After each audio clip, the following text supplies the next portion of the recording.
Welcome all to this another great session on with Sathology on Sanatan Dharma and how it helps us create good leaders. And we have seen the example in India that how in coronavirus times the whole country was brought together in very innovative ways like Janta curfew and other things. And this is all the hard work of the leadership of India, current leadership of India. And there are a lot of many political lessons need to be learned for American politicians as well, and also other politicians across the world, that how the leadership of India put a very good example in front of the whole audience, the whole world audience. Now, without delay, I'm having a very special guest, Sri Ram Madhav. He's the National General Secretary of BJP, coming on show live with us from India. Namaskar and welcome, Shri Ram Madhavji, Thank and, you. uh, and welcome to this show here. You're live on many platforms right now.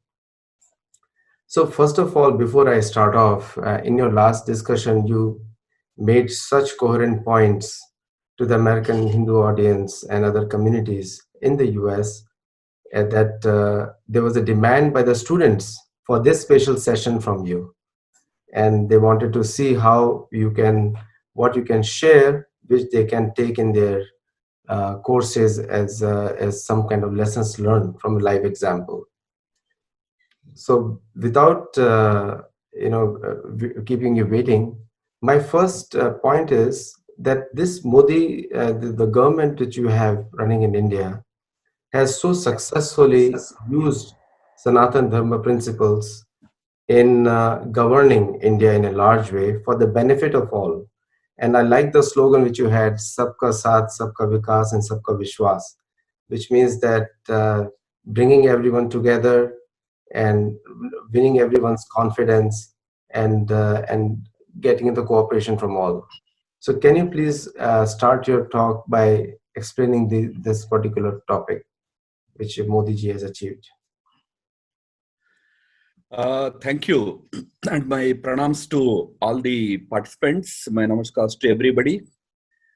It's a very important topic that you have taken up for discussion in this session. In fact, there are many things that one can really learn from the way Prime Minister Modi and our government in India, they have handled this major healthcare challenge. For any leader in the world, there could be a number of important messages out of the way India and India's leadership has handled this virus. First and foremost, I would say that a leader, his heart should beat for the people of the country. The well-being, welfare of the people should be the heartbeat of the leader. In our Prime Minister's case, he has always held himself not as Pradhan Mantri, but as Pradhan Sevak. He used to openly say that I am not the Pradhan Mantri, I am the Pradhan Sevak of the 1.3 billion Indians. That brings an entire change in our approach to issues. Once you believe that you are not some machismo supreme leader with superhuman knowledge, then you will ultimately end up doing great harm to your own people. Whereas if you believe that you are really a servant, your welfare is in the welfare of all your subjects. They are your masters. When you start thinking that way, your whole approach changes, and that is what you find in Prime Minister Modi's handling of the entire coronavirus. Why I started by saying this is, the way he conducted the entire governance in these last 2 months is a testimony to the fact that throughout he was extremely humble, He was very open-minded. He was very much committed to taking everybody along. These qualities come out of humility. We have seen leaders in the world who believed that they knew everything. They didn't care for the advisors. They didn't take the challenge seriously. But in Prime Minister Modi's case, because of his intense devotion to the people of this country, he tried to foresee what is in store for us in this coronavirus challenge. This anticipation is the first thing that one should learn from Prime Minister Modi. You see, I mentioned it in my previous talk also, that when the first case of coronavirus came to our notice in the end of January, we immediately started putting precautions in place from 3rd February onward. Between 3rd February and 3rd March, that 1 month, we have gradually increased our precautions, like screening all the passengers coming from China, then constituting task forces to devise mechanisms for handling this coronavirus and all that. So one important quality that you see in Prime Minister Modi is much ahead of many other global leaders, especially the leaders in the West. Prime Minister Modi has anticipated the seriousness of the challenge and started initiating measures. I don't want to belittle any other leader. It's not my intention. But just for the sake of all of us to understand the difference, it was around that time when we were taking serious precautionary measures in India that we have seen hug a Chinese campaigns elsewhere in some countries. We have seen leaders telling their people that it's not a pandemic at all, it's all a media hoax. A very senior leader of a very big country in the world was describing coronavirus as a media hoax towards the end of February also. Whereas in our case, we have taken steps with a utmost foresight and dedication for the welfare of the people. So this is one very important quality required for the leaders. Secondly, when you face such major challenges, a leader should realize that it's not just he himself who can solve the entire problem. He has to understand that it requires a collective effort. Now, Prime Minister Modi from day one has realized that this challenge is so big and so massive that he needed the support of the entire system. That's right. That is the administration, but also entire 1.3 billion people of India. No arrogance, no ahankara. I know how to handle it. That is the reason why from day one, Prime Minister has tried to involve everybody. He has made both the people and the administration not just those who obey the orders of the government, but stakeholders. Responsibility has been put on their shoulders. They were also made accountable for their own good, for their own welfare, their country's welfare. So this understanding that we have to work together is another important message that one can take out of our experience in India. For example, when decisions were to be taken, I mentioned it in my last talk, I won't elaborate on it. Prime Minister, as far as his role is concerned, he took timely and decisive measures. You can sometimes take decisive measures, but you delay them, like what happened in America. The delay has led to so much of damage, harm to the people of the country. Finally, decisive measures were taken. Whereas in our case, we took both decisive measures as well as we took them on time. Here I would like to just bring one issue that is very much talked about in the country and even outside today about the migrant workers. Some wise men today stand up and tell us that you should not have declared lockdown so swiftly, so suddenly. You should have allowed time for these people to go home. That's right. These are the kind of mistakes that countries like America have made, and they're paying a very heavy price for those mistakes. And for those people in the audience and also others, let me tell them that in India, the size of the migrant workers is 80 million, Wow. which is bigger than the size of the entire population of probably Germany or UK or those kind or France. Now imagine giving, how much time would you give to 80 million people to go back to their states? Do these wise men who tell us that we should have delayed announcement of lockdown for 4 days so that they will go back? Can you transport 80 million people back to their states in 4 days? Impossible. They did not understand the magnitude of the problem. That's why they jumped to certain judgments. We decided that lockdown was important because that was the only way to contain the spread of the virus.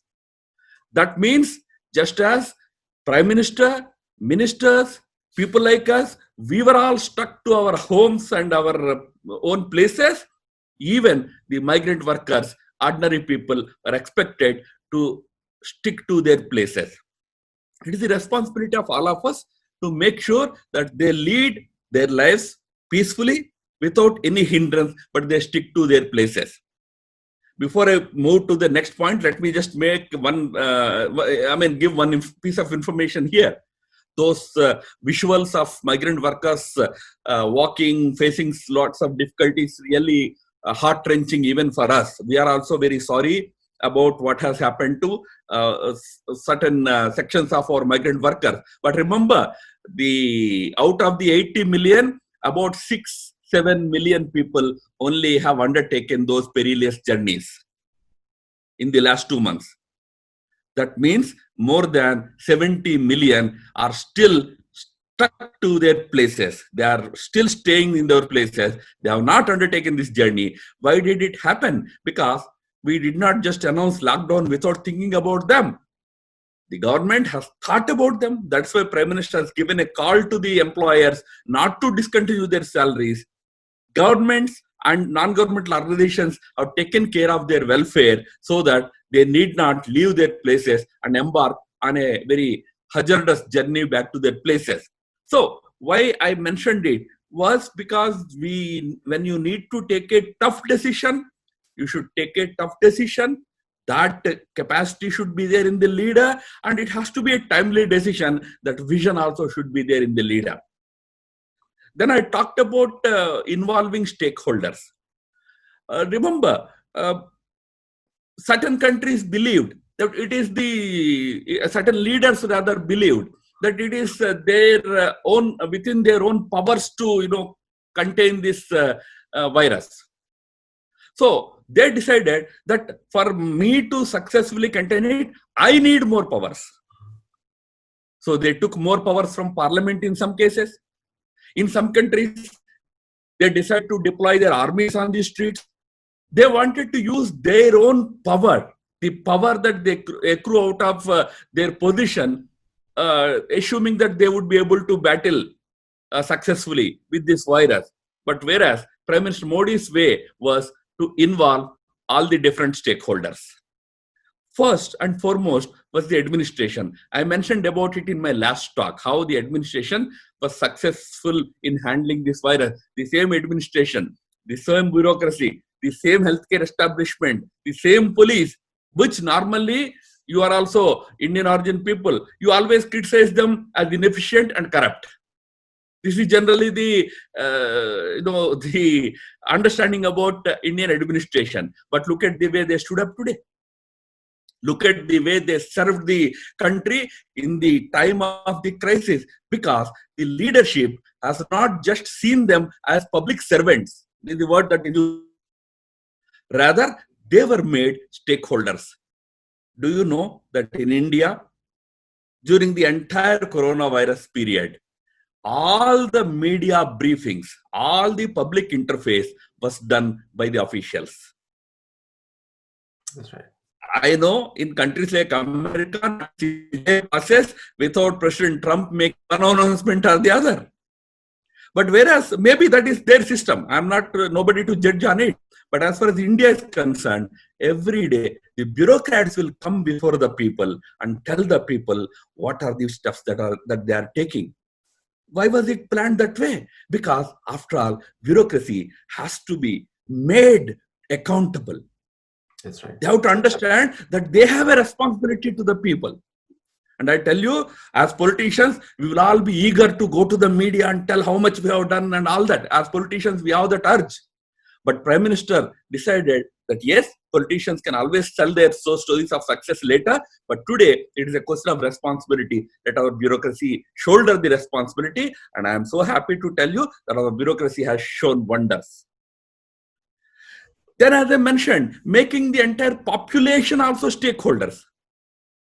Not just blaming the government, nor looking up to the government for some kind of support, some kind of goals and all that. Rather, making them the stakeholders.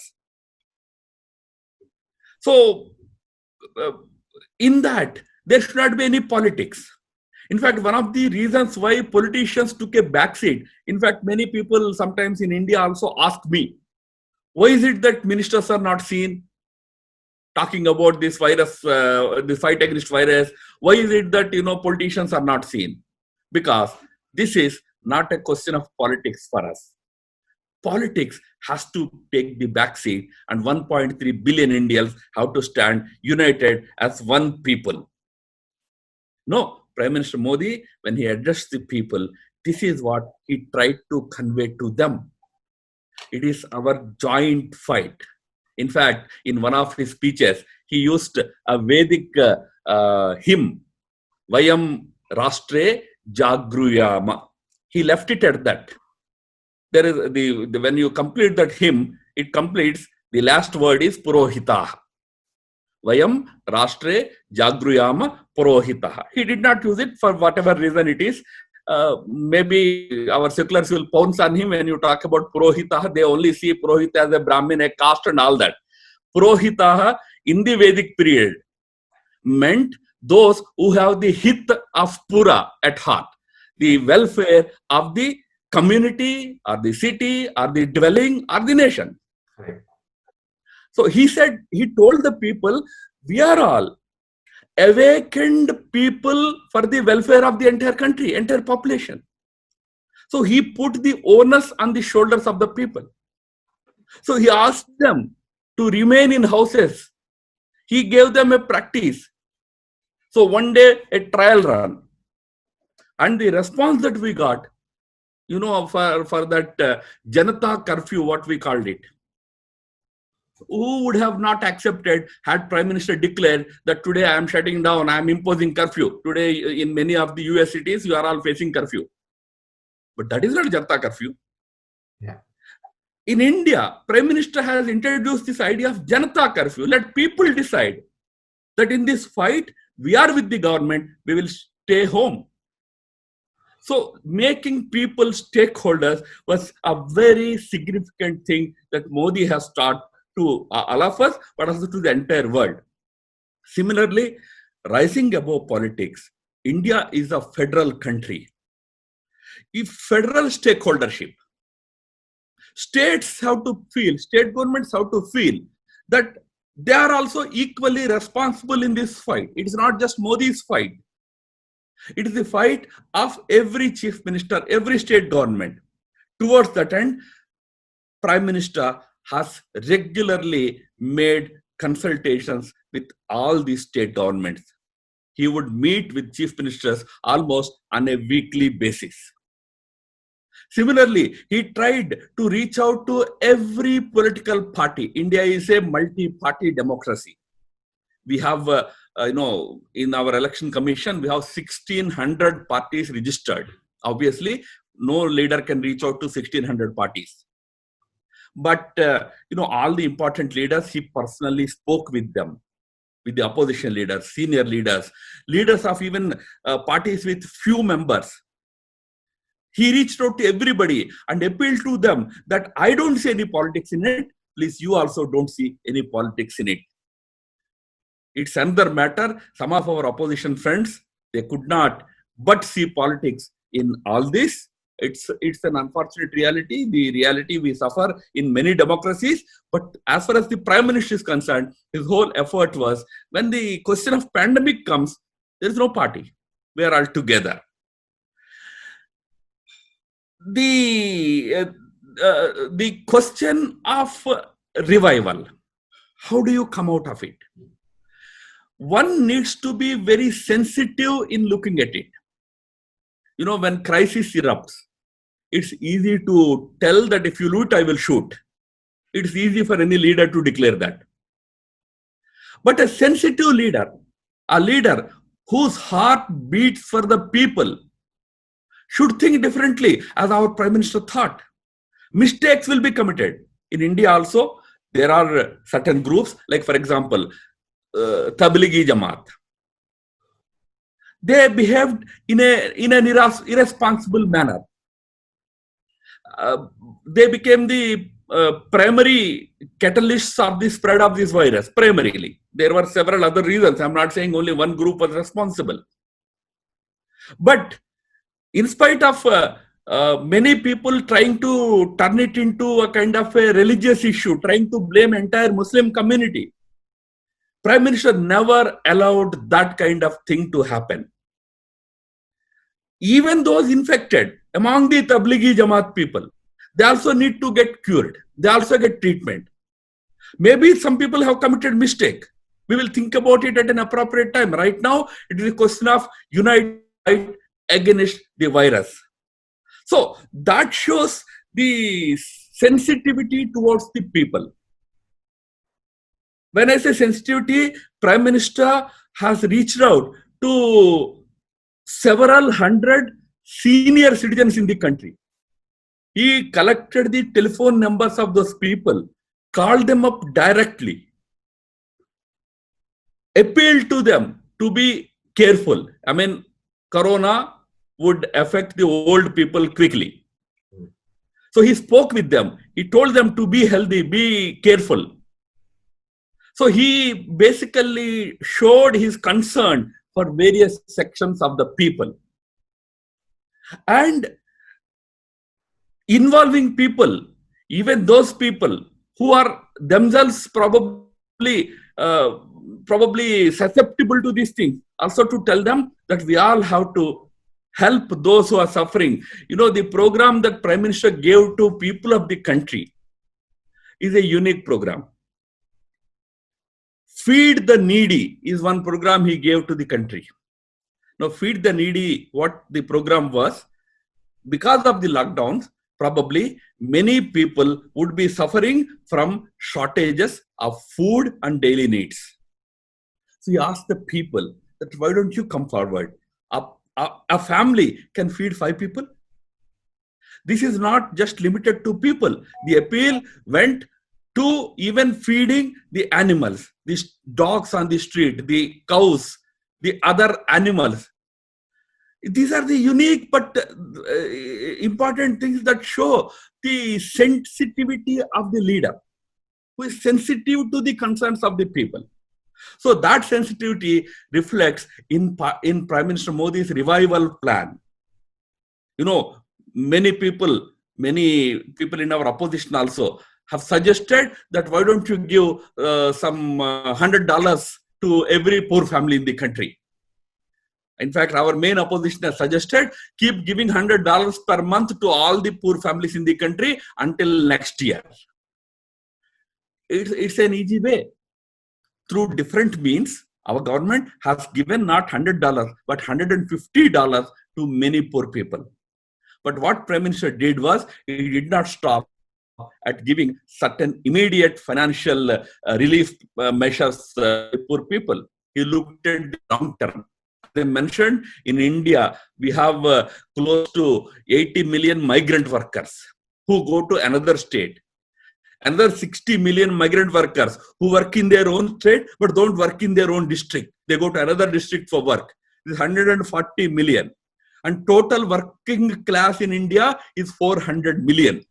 Keeping them, their economic activity, their life running means you need to run your industry well. So what he did was he focused on the revival of small industries, the revival of agriculture activity. So towards that end, he announced a number of measures. Even today, Cabinet has announced a number of measures for the revival of small industry, medium industry, and agriculture. Why did we do that? Because that is the industry that sustains the jobs of millions and millions of ordinary Indians. So the concern that has led to looking at not just the short-term immediate benefits, but also the long-term benefits. Let me also add that the Atmanirbhar Bharat appeal that Prime Minister gave is also keeping in view this particular aspect of post-corona battle should not be limited to short-term measures. We have to look long-term. India has to strengthen its economic basics, and then India should become a brand in the world. Atmanirbhar Bharat is not about shutting down its doors, going into a cocoon. It's not that. It's about strengthening basics and then create a global brand for India. So a visionary direction for the revival also was there before the Prime Minister. He was not looking at ad hoc steps, ad hoc measures. He was looking at a very structured revival program that would take India in the direction of creating a global brand. I will end with the last point. That is, while doing all this, as I mentioned in the beginning, Prime Minister Modi has set an example to the world that you don't have to become authoritarian. You don't have to become, a kind of a dictator. You don't have to usurp more powers in the name of, fighting coronavirus. You can do all this while respecting the liberal democratic traditions. India has set an example in that. Not a single democratic principle, democratic law has been violated. No hardline measures or high-handed measures were taken by the government. There were enough provocations. I mentioned to you, situations like the one that was created by Tablighi Jamaat would have given a wonderful opportunity for the Prime Minister Modi to immediately blame a community and then use all his powers to harass people. But he did not do that. Instead, he helped all those people also to get proper medical aid, proper quarantine and all that. So the way we stuck to or upheld the liberal democratic tradition while fighting this coronavirus is itself an example to the world leaders that yes, if you have that kind of a leadership which has the vision, the commitment, and a heart that beats for its 1.3 billion people, then you can really set a new example in these kind of situations before the world. I think in that sense, Prime Minister Modi's example will be, I would say, a textbook case for many researchers. I would actually call upon your students to come forward and study the Indian model. Today it is not talked about. Several other things are talked about as models.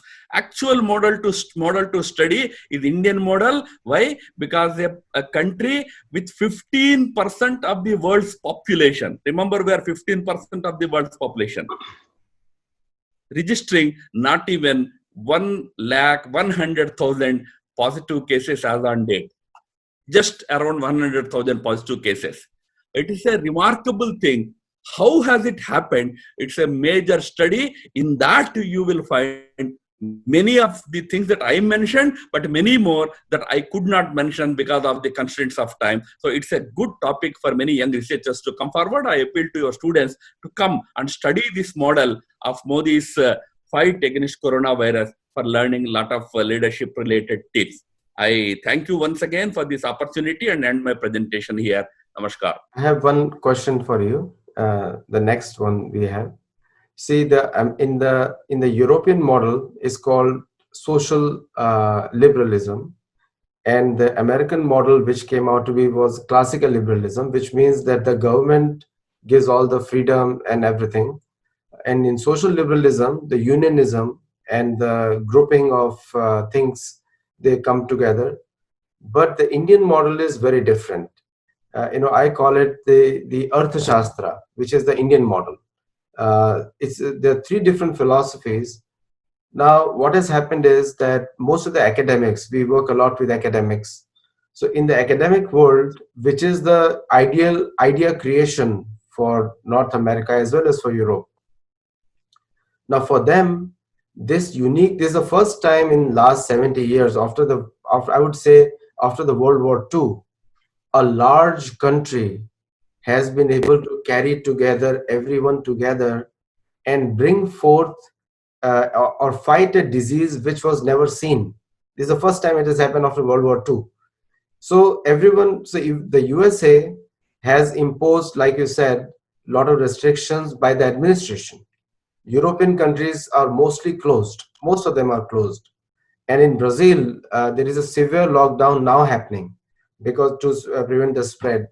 So the Indian model of Arthashastra or the panchayat-based rule, sometimes I also refer to as the world's oldest democracy, because for last 5,000 years there is a panchayat rule in India. So this Indian model has given a lot of inspiration.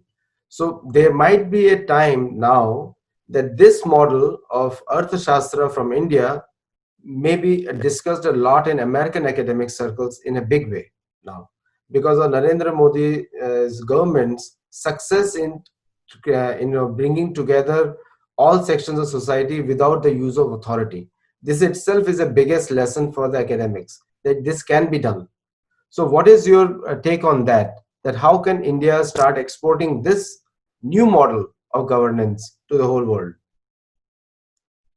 Probably I would use the word dharmocracy for it. You know, democracy. You call it dharmocracy.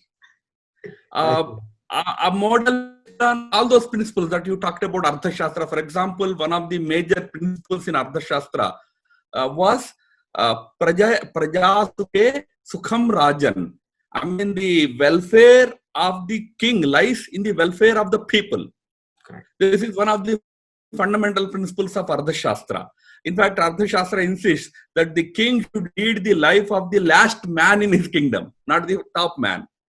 So that Prime Minister calls himself Pradhan Sevak. So these are all the ideas that can be called as dharmocracy. In fact, it's an improved version of democratic liberalism that is very much in vogue in Western political parlance. So this dharmocratic idea should be studied. As I mentioned, researchers should study it. Why Prime Minister uses certain Sanskrit or Vedic hymns to convey messages. I mentioned to you, Vayam Rashtre Jagruyama. Why did he say that? Because to bring that spirit that is inherent in our Indian cultural civilizational tradition. It is a very evolved thought. It's not a fundamentalist, very obscurantist idea. It's a very evolved, very developed thought. One only has to come and study and see how it can be applied to modern governance. Like the Modiji's greatness is that he applied those principles, those very principles of our ancient civilizational cultural value system to modern day governance. Like, for example, the idea of stakeholdership. People not as citizens nor as subjects, but as stakeholders. This is from Ramrajya concept. From the kingdom of Ayodhya, kingdom of Bhagavan Ram, where even the last man, his voice is as important to the king as the voice of an amatya, a mantri.